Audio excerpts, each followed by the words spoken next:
같이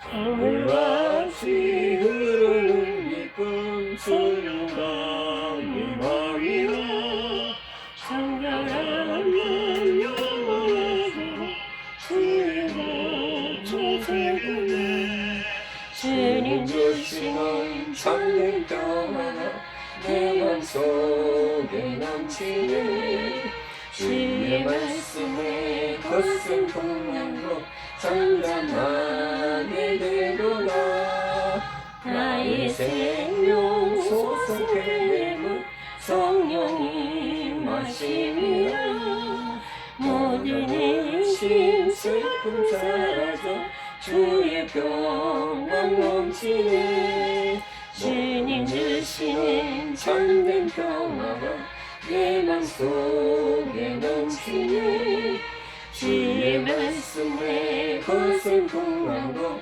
잠잠하게 되도다 하늘에서 담비 내리고 햇빛 찬란한 것이 우리 맘에 성령이 많이 주님 보내심이라 주님 주시는 참된 평화가 내 맘속에 넘치네 주의 말씀에 거센 풍랑도 잠잠하게 되도다 생명신에 넘쳐 흘러서 바른 광과 성신이 의의 열매 무로 이어서 주수를 기다리네 주님 주시는 참된 평화가 내 맘속에 넘치네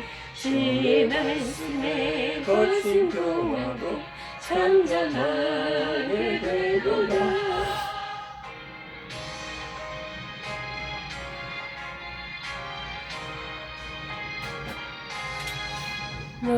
놀라우신 주의 은혜로 그의 얼굴 뵙겠네 평화로운 안식처에서 영원토록 쉬겠네 주님 주시는 참된 평화가 내 맘속에 넘치네 주의 말씀에 거센 풍랑으로 잠잠하게 되도다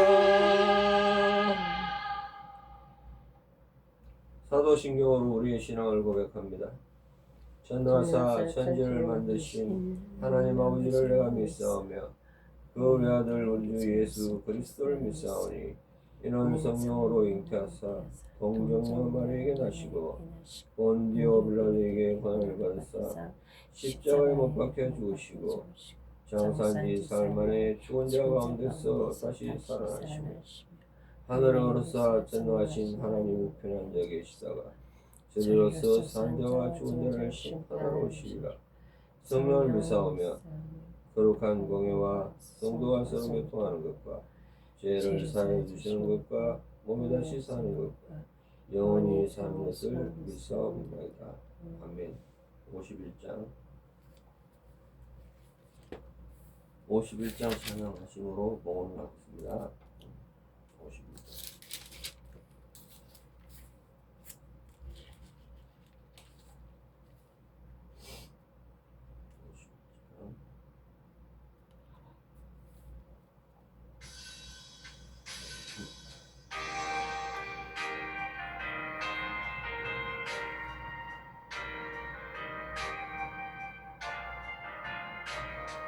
주님 주신 거룩한 날 뒷건으로 주 앞에 와 기도하고 찬양하며 주께 영광 드립니다 내게 주신 귀한 물질 하나님께 드리오니 기뻐받을 죄로서 연락되게 내게 있는 귀한 것을 주님 앞에 감사로 주님 주신 그 사랑이 부족할 것뿐입니다. 구원하신 나의 주님 그 시대에 생각하며 주께 인정하시겠네. 아까울 것 무엇이라.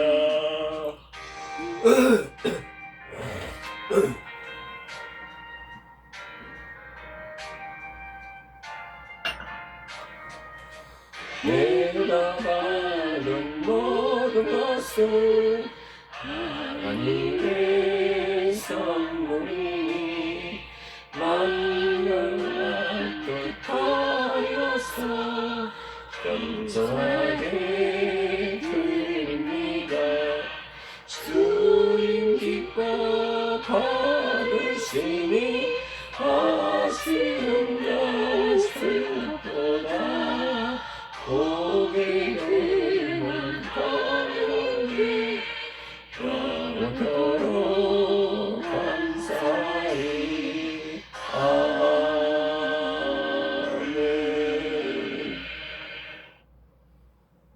잠시 기도합니다. 주님 주신 거룩한 날 기쁨으로 주님의 앞에 나와서 기도하고 찬양하며 주께 경배합니다. 내게 주신 귀한 물질 중에 구별하여 11조로 사회헌금으로 성교헌금으로 또한 주정헌금으로 이렇게 하나님께 드리오니 아부의 두랫돈을 생각하여 주시옵소서. 먹을 것을 아끼고 입을 것을 아끼며 우리들이 하나님께 바치기를 온전히 기뻐하는 우리 가정교회가 되게 하여 주시옵고 우리들이 이 세상을 그릇과 혼합되지 않은 구별되고 성별된 자의 삶을 살아갈수록 인도하여 주시옵소서. 오늘도 말씀 가운데 거하시는 그 귀한 주의 말씀이 우리 마음밭에 뿌려져 30배, 60배, 100배의 결실을 맺게 하여 주시고 그 말씀이 날마다 우리의 인생의 이정표가 되게 하여 주시옵소서. 우리들 부족합니다. 우리들 약합니다. 하지만 약한 자로 강하게 하여 주시고 부족한 것을 채워주시는 하나님 아버지, 우리의 육적 기갈보다 영적 기갈을 채우기를 원하오니 생명수로 부어 주시옵소서. 우리 죄를 사여 주시옵소서. 보혈의 피로 깨끗게 하여 주시옵소서. 주의 십자가만을 바라보며 다름질치는 경주자 되게 하시고 또한 주의 나라를 향해 나아갈 때에 어떤 시험, 혼란, 공고 가운데서도 주님의 손을 놓지 않게 하여 주시옵소서. 예수님의 이름으로 기도합니다. 아멘. 말씀은 요한복음 6장 11절에서 13절까지 말씀이에요.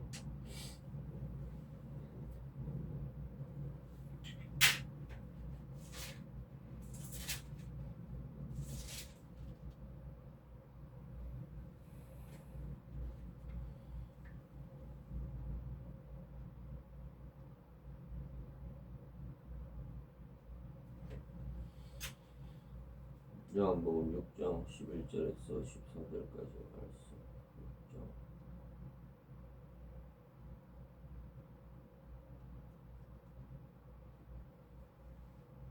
같이 읽습니다. 합독합니다. 시작. 예수께서 떡을 가져 축사하신 후에 앉아있는 자들에게 나눠주시고 물고기도 그렇게 그들의 원으로 주시니라. 그들이 배부른 후에 예수께서 제자들에게 이르시되 남은 조각을 거두고 버리는 것이 없게 하라 하시므로 이에 거두니 보리떡 5개로 먹고 남은 조각이 12가운에 찼더라. 아멘.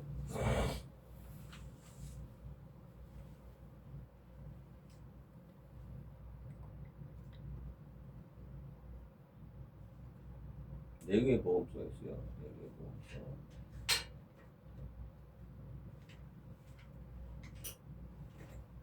네 개의 보험소가 있는데 서로 다른 제자가 다른 시대에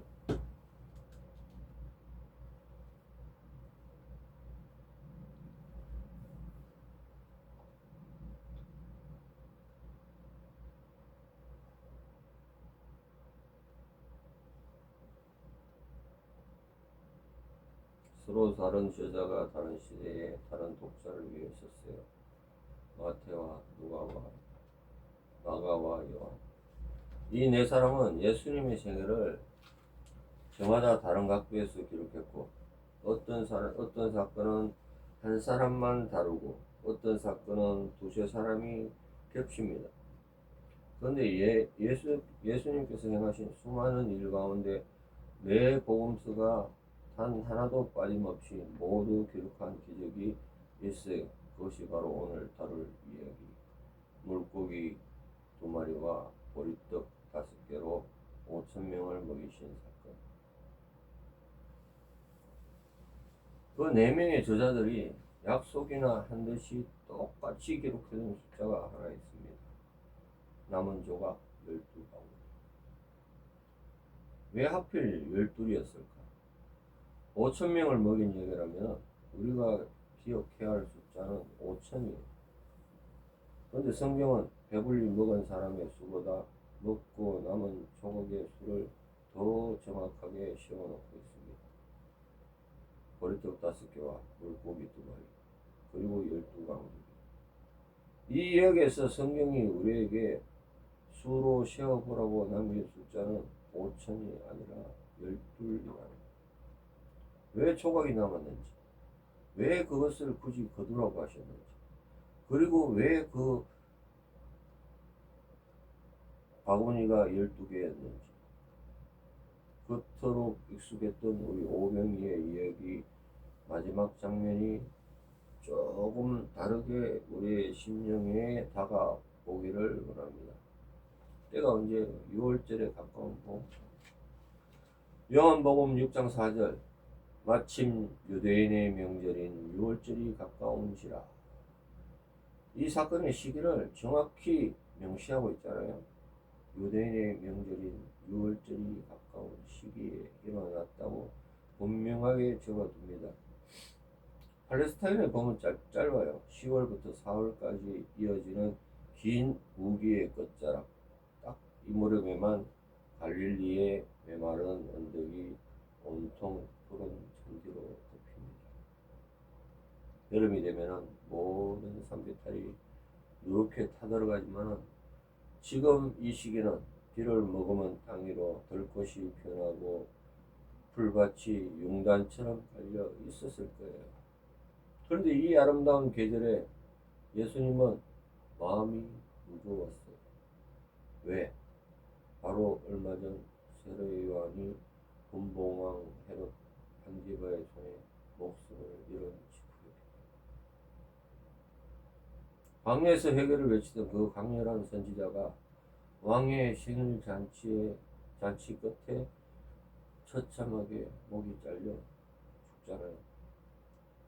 요한의 제자들이 그 시신을 거두어 장사하고 예수님께 소식을 전합니다. 사촌이잖아요, 사촌. 성경은 그때 예수님의 감정을 길게 설명하지 않아요. 다만 예수께서 배를 타고 따로 한적한 곳으로 물러가셨다라고만 말을 합니다. 슬픔 앞에서 잠시 홀로 계시고 싶었던 것인지도 모릅니다.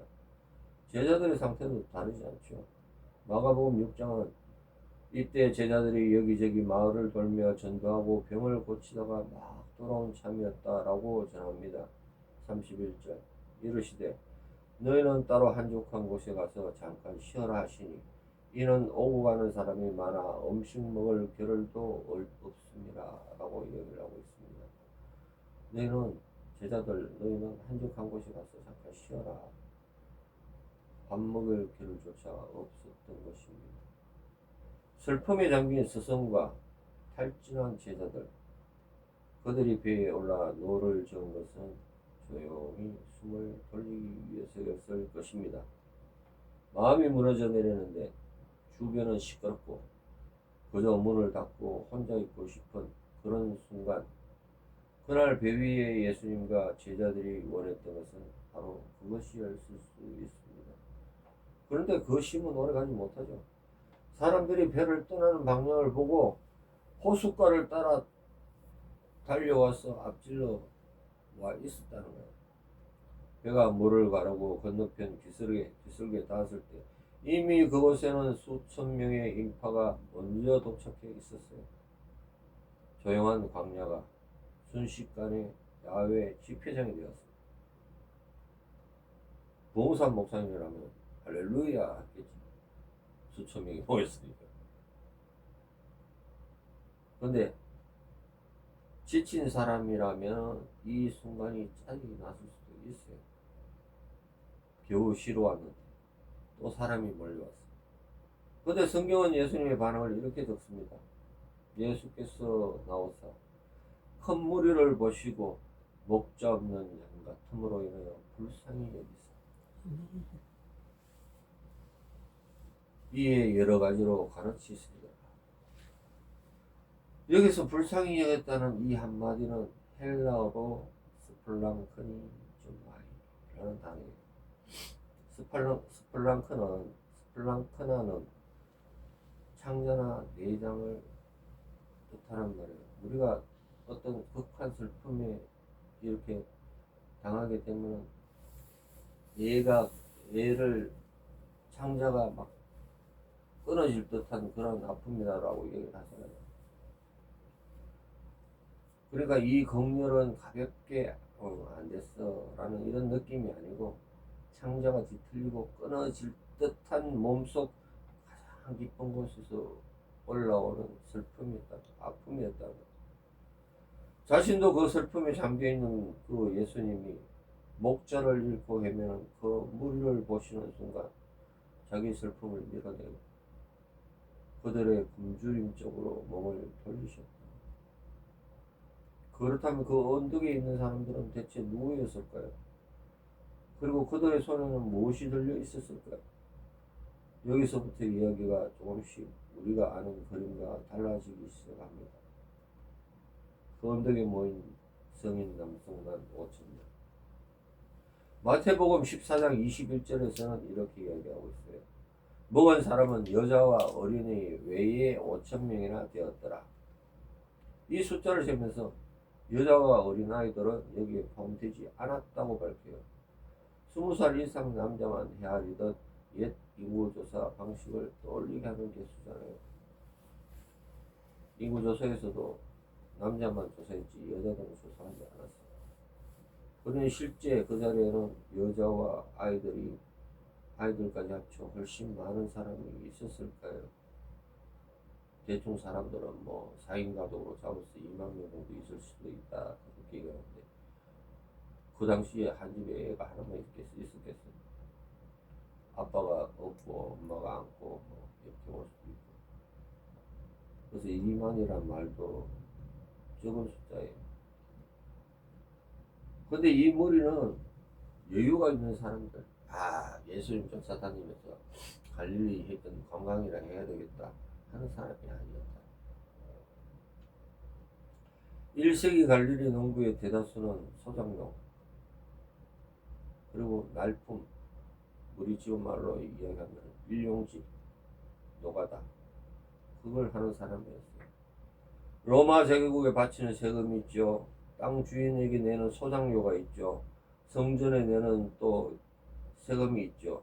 이중 삼중 부담에 눌려서 수확의 절반 이상을 빼앗기며 살았고 그들의 옷차림은 거칠고 단순했을 거예요. 염색조차 하지 못한 칙칙한 갈색 양모 한 번. 옷단 끝에는 율법을 기억하라는 뜻의 술이 바람에 달렸고 발에는 가죽끈을 대충 묶은 샌들이 신겨져 있었을 것입니다. 강한 햇볕에 붉게 거울린 피부, 먼지, 냄새, 씻지 못한 몸에서 나는 어떤 시큼한 땀 냄새, 병자를 실어 나르는 들것의 삐걱임, 아이들의 울음, 그 공기는 텁텁하고 무엇을 거예요. 그리고 이 광야는 그냥 빈들이 아니었어요. 사건이 벌어진 곳은 갈릴리 호수 북동쪽 벳세다인 겁니다. 벳세다는 히브리어로 어부의 집이라는 뜻이고 베드로와 안드레와 빌립의 고향이기도 합니다. 그런데 이때 분봉왕 빌립은 이 작은 어촌을 헬라식 도시로 확장하고 로마 황제의 딸 율리아를 기려서 율리아스라는 이름으로 부르기로 했습니다. 호수 이름도 마찬가지잖아요. 요한은 이 호수를 굳이 디베라 바다라고 부르는데 디베라는 로마 황제 티베리우스를 기려서 헤롯 안디바가 세운 도시였어요. 푸른 풀밭, 푸른 잔디라는 어떤 그런 풍경 뒤에는 로마의 지배와 그 화려한 도시를 짓느라 지어 짜인 백성들의 어두운 그림자가 짙게 깔려 있었던 거예요. 게다가 때는 6월절 가까운 시기. 6월절이 어떤 명절이에요? 옛적 이스라엘이 이집트의 종살에서 벗어난 것을 기념하는 해방의 절기였잖아요. 그런데 그 해방의 기억이 로마의 압제 아래 신음하던 1세기 유대인들에게는 남다른 것으로 느껴지고 있었을 거예요. 6월절이 다가올 때마다 우리를 다시 한번 건져내 주실 새로운 지도자가 나타나기를 간절히 바라는 민족적 갈망이 6월절이 되면 최고조에 이르곤 합니다. 굶주림과 억눌림, 해방의 기대감이 뒤엉킨 이 계절에 병자를 고치시고 하나님의 말씀을 전하는 한 분이 나타났으니 사람들의 마음이 어떻게나 희망에 부풀었는지는 짐작하기 어렵지 않잖아요. 이 부풀어온 기대는 이야기의 마지막에 아무도 예상치 못한 방향으로 터져나오게 됩니다. 그 대목은 뒤에서 다시 만나게 될 거고요. 바로 이런 사람들, 지치고 굶주리고 억누린 이들이 그래도 무언가를 기대하며 먼 길을 걸어 이 언덕에 쫓아온 거예요. 예수님은 저녁이 될 때까지 그들을 가르치시고 병자를 고치셨어요. 그러다 해가 저뭅니다. 그리고 바로 그때 제자들의 얼굴에 초조함이 번지기 시작하죠. 날이 저물자 제자들이 예수께 다가와 현실적인 건의를 합니다. 마가복음 6장 35절 36절에 그 장면이 담겨 있어요.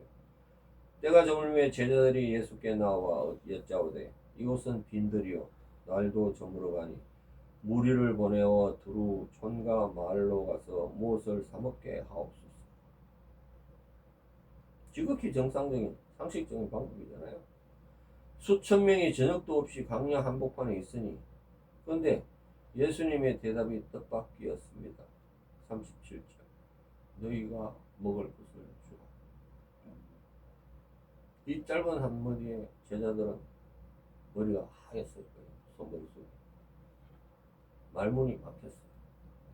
아니 우리들의 이 많은 사람을 막 먹이라니 가진 것이라고는 쥐뿔도 없는데 아무것도 없는데 대체 무엇으로 어떻게 하라는 거예요? 누군가에게 문제를 가져갔다면 그 문제를 누군가 내게서 문제를 가져갔는데 그 문제를 오히려 내 손으로 돌려받은 듯한 막막함이 있을 거예요. 제자들은 딱 지금 그 자리에 서 있습니다. 예수님은 인간적으로 도저히 답이 안 나오는 이 상황을 피하게 해주는 대신에 제자들의 어깨 위로 정면으로 얹었습니다. 바로 그 막막함 속에서 다음 장면이 시작됩니다. 요한복음 6장 5절 예수께서 눈을 들어 큰 무리가 자기에게로 오는 것을 보시고 빌립에게 이르시되 우리가 어디서 떡을 사서 이 사람을 먹이겠느냐 하시니 자, 여기서 아주 흥미로운 장면 하나가 나오죠. 특별히 한 제자를 부르십니다. 지목하여서 빌립 우리가 어디서 떡을 사서 이 사람을 먹이겠느냐 이것을 빌립을 시험하려고 하신 말씀이었어요. 왜 하필 빌립이었을까? 요한복음을 본문만 읽으면 그 이유는 알 수가 없어요. 그런데 다른 복음서를 함께 펼치면 퍼즐이 맞춰집니다. 누가복음 9장 10절을 읽어보면 나와요.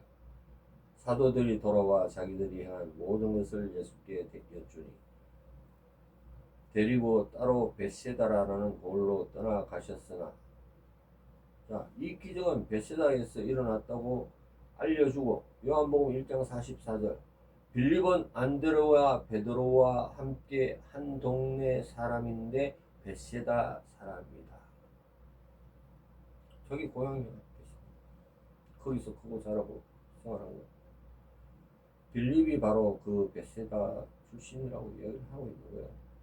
그러니까 예수님은 이 지역의 지리와 마을 사정을 잘 아는, 가장 잘 아는 현지인에게 가장 현실적인 질문을 던지는 거예요. 이 근처에서 빵을 어디 구할 데가 있냐? 서로 다른 복음서가 무심히 흘려버리는 정보가 이렇게 어울려서 맞물려서 하나의 그림이 완성이 된다는 거예요. 이런 대목, 이 대목만 아니죠. 기적이 일어난 정확한 위치나 그날 밤 배가 향한 경로처럼 학자들 사이에 아직 견해가 갈리는 부분도 있지만은 복음서는 매끄럽게 다듬어 지우지 않고 거친 그대로 남겨졌습니다. 지어낸 이야기라도 굳이 남기지 않았을 이 껄끄러운 디테일이 오히려 이 기록이 실제 기억에 뿌리를 두고 있음을 조용히 정언하고 있는 것입니다. 빌립의 반응은 어땠습니까? 철저히 계산적이었죠. 각 사람이 조금씩 받게 하려 해도 200데나리온의 떡이 부족하겠다는 거예요. 한 데나리온 당시 일용직 노동자의 하루 품삯 200데나리온이면 성인 남성의 약 7달치 임금에 해당되는 큰 돈이에요. 빌립은 순식간에 이능과 단가를 계산해가지고 이건 숫자상 불가능하다는 결론을 내리는 거예요. 그런데 그 정확한 계산이 오히려 사람을 무력하게 만드는 순간이 되었다. 빌립이 그랬어요. 빌립의 시험은 한치의 오차도 없이 틀리지 않았지만 바로 그 정확함이 그를 어떠한 대안도 찾지 못하는 막다른 곳으로 밀어넣습니다. 바로 그때 또 다른 제자 안드레가 끼어듭니다. 그가 무리 사이에서 한 아이를 찾아 예수님께 데려옵니다. 요한복음 6장. 여기 한 아이가 있어 보리떡 5개와 물고기 2마리를 가지고 있나이다. 그러나 그것이 이 많은 사람들에게 얼마나 되겠사옵나이까. 안드레는 빌립처럼 완전 포기는 하지 않았어요. 뭐라도 찾아보려겠습니다. 그런데 막상 찾아낸 것이 너무 초라하니 스스로 그 말것을 흐리고 있어. 그 초라함의 정체를 원으로 들여다보면 장면이 훨씬 더 선명해집니다. 소년이 가져온 떡은 작은 밀떡이 아니라 보리떡이야. 보리떡. 헬라어로 크리시모스. 보리를 뜻하는 그리스에서 온 말이에요. 크리트에서 온 말이에요. 고대 건동에서 보리는 밀값의 3분의 1밖에 안 되는 값싼 곡물. 주로 가난한 소작농이 먹거나 가축의 사료로 쓰였고, 로마 군대에서는 규율을 어긴 병사에게 벌로 밀 대신 보리를 배급할 만큼 천대받던 곡물이었다는 것. 이 보리떡은 폭신하게 발효된 빵이 아니라 거칠게 빻은 보리가루를 물에 개어서 화덕에 구운 딱딱하고 퍽퍽하고 납작한 빵이었을 거예요. 곁들여진 물고기도 마찬가지예요. 요한은 이것을 익투스가 아니라 옵사리온이라고 적었습니다. 옵사리온은 뭐예요? 빵에 곁들여 먹는 아주 작은 절임 생선, 곧 반찬거리, 우리가 이야기하는 멸치볶음 이런 것. 텁텁한 보리떡을 목으로 넘기려면 곁들여진 소금에 절여 바짝 말린 섬의 밑반찬이 있어야 되겠죠. 이것을 가져온 이는 하이다리, 곧 어린 소년 혹은 신분이 낮은 종을 가르치는 말로 표현이 됩니다. 정리해보자면 이렇습니다. 가장 미천한 아이가 가장 값싼 떡과 가장 초라한 반찬을 들고 서 있는 겁니다. 5,000명 앞에 놓인 자원의 실제로는 아무것도 아닌 것이었습니다. 근데 그 한가운데 놓치지 말아야 할 것이 있죠. 이 5개의 떡과 2마리의 물고기는 소년이 먹고 남기는 유익이 아니었다는 거예요. 그것은 그 아이가 하루를 버티려고 품고 온 한 끼 전부였을 거예요. 그 작은 손이 자기 몫을 내려놓았다는 것은 사실상 자기의 모든 것을 통째로 내려놓았다는 거예요. 5천 명을 배불리 먹일 기적이 하필 가진 것이 없는 아이의 전 재산에서 시작됐다. 이 작은 소년의 보리떡과 물고기가 없었다면 그날의 이야기는 아예 시작되지도 않았을지도 모릅니다. 바로 이 지점에서 성경을 오래 읽은 사람들이라면 어떤 오래된 장면 하나가 떠올랄 것입니다. 수백 년 전에도 이와 같은 똑같은 일이 있었어요. 알죠? 그 장면은 열왕기하 4장 42절에서 44절. 한 사람이 바알 살리사에서부터 와서 처음 만든 떡 곧 보리떡 20개와 또 자루에 담은 채소를 하나님의 사람에게 드리니라. 그가 이르되 무리에게 주어 먹게 하라. 그 사환이 이르되 내가 어찌 이것을 100명에게 주겠나이까 하니 엘리사는 또 이르되 무리에게 주어 먹게 하라. 여호와의 말씀이 그들이 먹고 남으리라 하셨느니라. 그가 그들 앞에 주었더니 여호와의 말씀대로 먹고 남았더라. 여기는 보리떡 20개, 100명. 근데 남았다. 이 시대는 오병이어보다 약 900년 전 일이에요. 선지자 엘리사의 이야기. 극심한 흉년이 든 어느 날 땅은 갈라지고 곡간은 비어가고 선지자의 머리조차 끼니를 끼기 어려운 때, 바로 그러한 때에 바알 살리사라는 곳에서 한 사람이 엘리사를 찾아옵니다. 온 땅이 굶주린 흉년에 그는 자기 입에 넣는 대신 그 귀한 것을 들고 왔습니다. 그의 손에는 첫 이삭으로 만든 보리떡 50개가 들려있었죠. 첫 열매를 하나님께 바치는 봉헌물이었습니다. 엘리사는 그것을 사람들에게 주어 먹이라고 명합니다. 그러자 그의 사환이 반문해요. 내가 이것을 어떻게 100명에게 주겠냐고. 떡 20개로 100명을 먹이라니 도저히 말이 안 되는 소리라고. 그러나 엘리사는 여호와의 말씀을 선포합니다. 그들이 먹고 남으리라. 그리고 실제로 100명이 먹고도 남았습니다. 이 옛 얘기와 오병이어의 사이에는 우연이라고 하기는 너무 정교한 겹침이 있다는 거예요. 첫째, 두 기종 모두 하필 보리떡을 씁니다. 구약을 헬라어로 옮긴 70인용에서 엘리사의 보리떡을 가르치는 단어가 요한복음의 보리떡과 정확히 같은 단어입니다. 둘째, 떡을 내미는 자의 회의적인 반응이 거울처럼 겹쳐요. 엘리사의 상황은 어찌 100명에게 주겠느냐 하고 예수님의 제자는 이것이 이 많은 사람에게 얼마나 되겠냐고 하잖아요. 셋째로 놀랍게도 그 상황을 가리키는 헬라어의 단어와 요한복음에서 떡을 내민 소년을 가리키는 단어가 같은 뿌리에서 나온 말이라. 그리고 두 이야기 모두 먹고 남았다는 사실을 힘주어 강조합니다.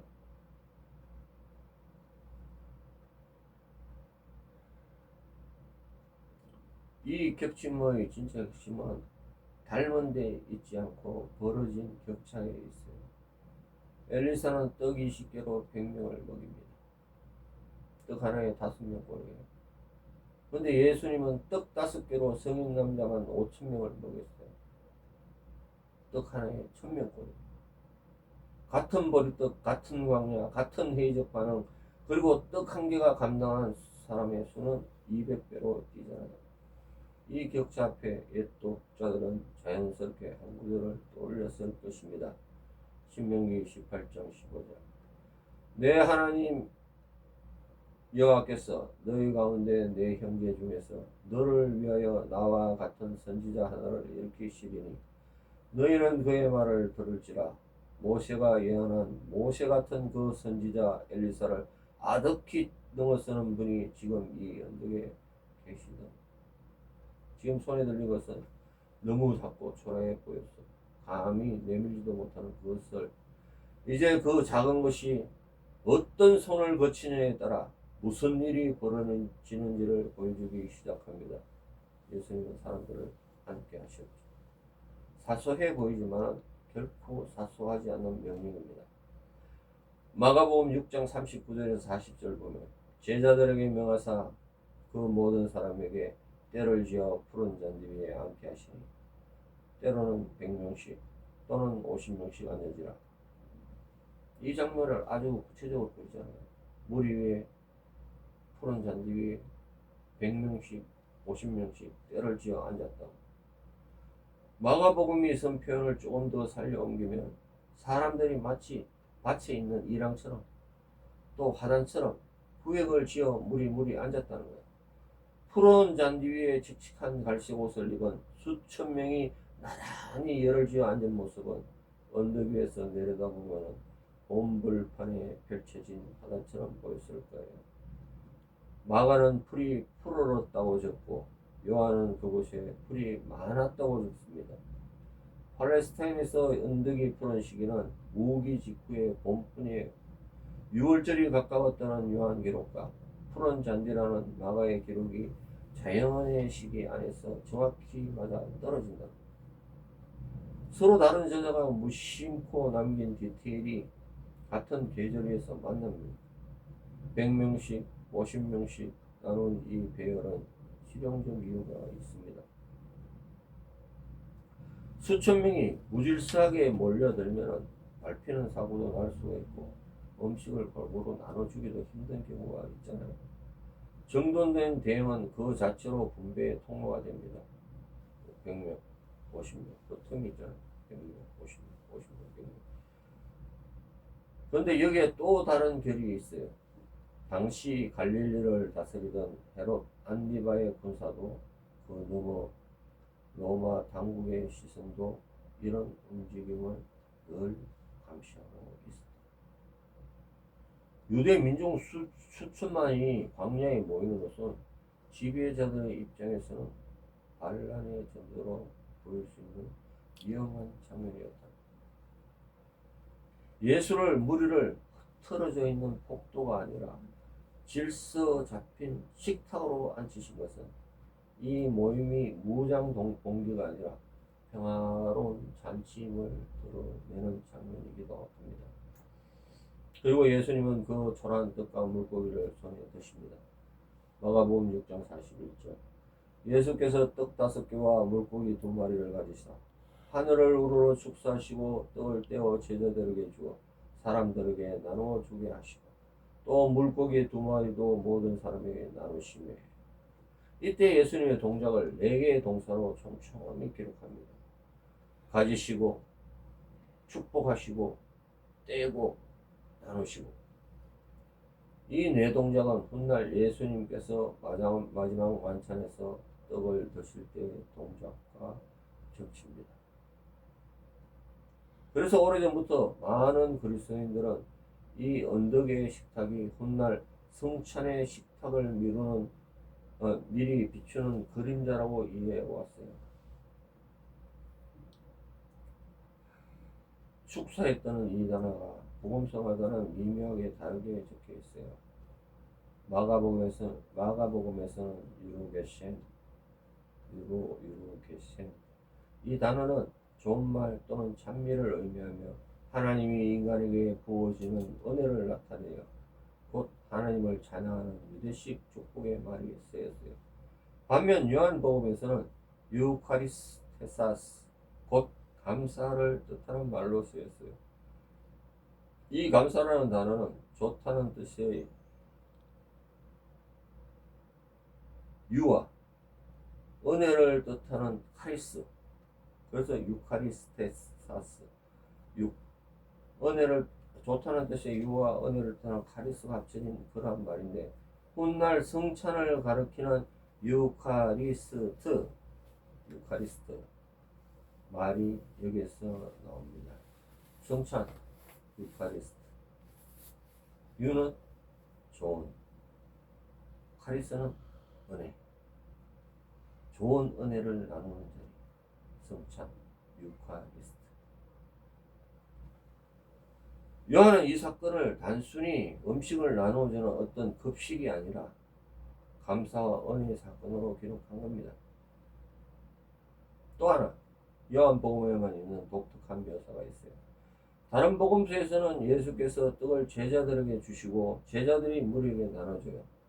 그런데 요한복음 6장 11절에서는 예수께서 떡을 가져 축사한 후에 앉아있는 자들에게 나누어 주시고 물고기도 그들에게 원대로 주시니라.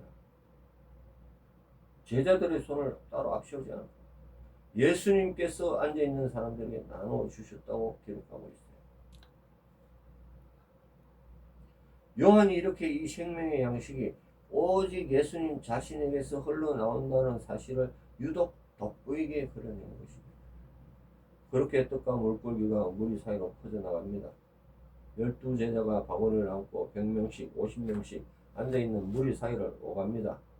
딱딱한 보리떡이 쪼개지는 투박한 소리, 짭조름한 건어물 냄새가 봄바람을 타고 언덕을 번졌을 겁니다. 손에서 손으로 떡이 건네질 때마다 신기하게도 바구니 속 양식은 줄지 않아요.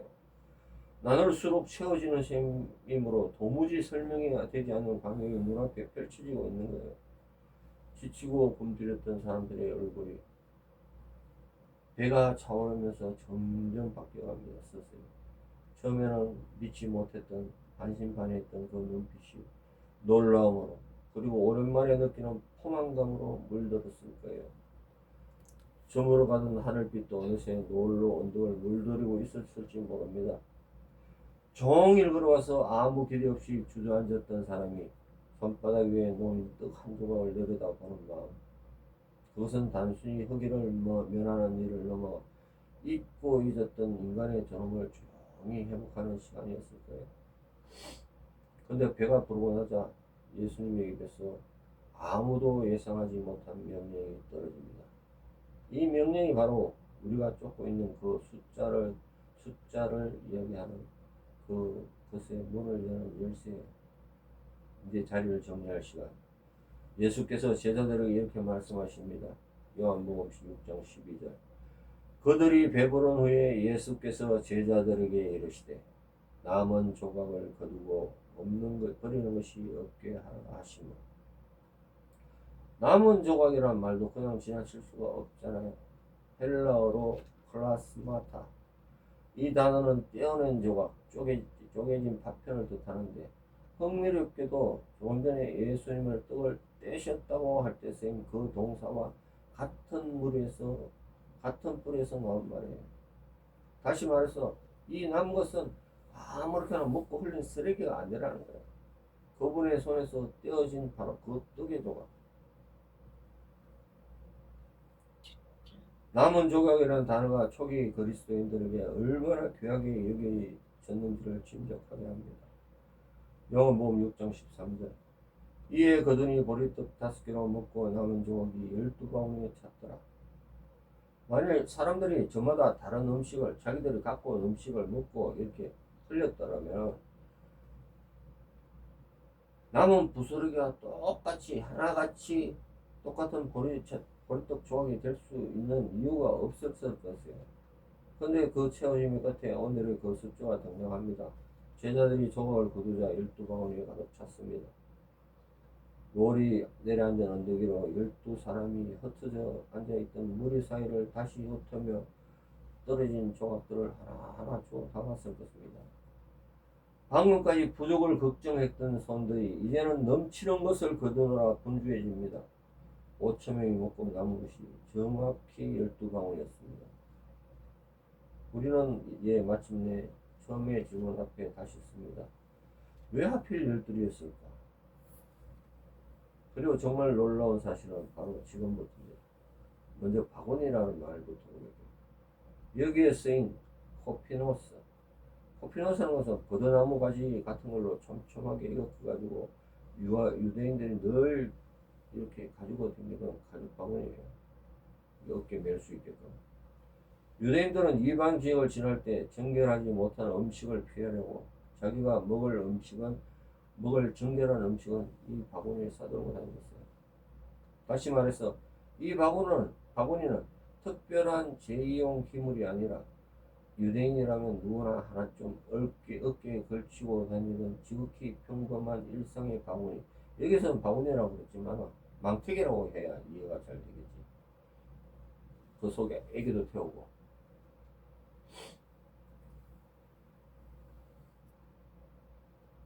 예수께서는 훗날 대가볼리라 하는 이방 지역에서 떡 7개로 4,000명을 먹이신 적도 있습니다. 그때는 남은 조각이 7 광주리에 차있다고 해요. 그게 쓰인 단어는 코피노스가 아니라 스플리스. 스플리스는 이방인들이 쓰던 사람들이 들어갈 만큼 커다란 망마군이에요. 사도 바울이 다메섹 성벽에서 광주리를 타고 내려올 때 쓰인 바구니가 바로 이 스플리스. 유대인의 자리에는 유대인의 작은 바구니 12개, 이방인의 자리에서는 이방인의 큰 바구니 7개가 채워졌던 겁니다. 성경은 이 두 사건을 뒤섞지 않고 바구니 이름 하나까지도 정확하게 구별해 두었어요. 우리는 오병이어나 칠병이어를 같은 기적으로 보잖아요. 그렇게 보는 분들이 많잖아요. 그것이 아니라는 거예요. 유대인들을 향해서 12바구니를 거두고 이방인을 향해서 7 광주를 거두고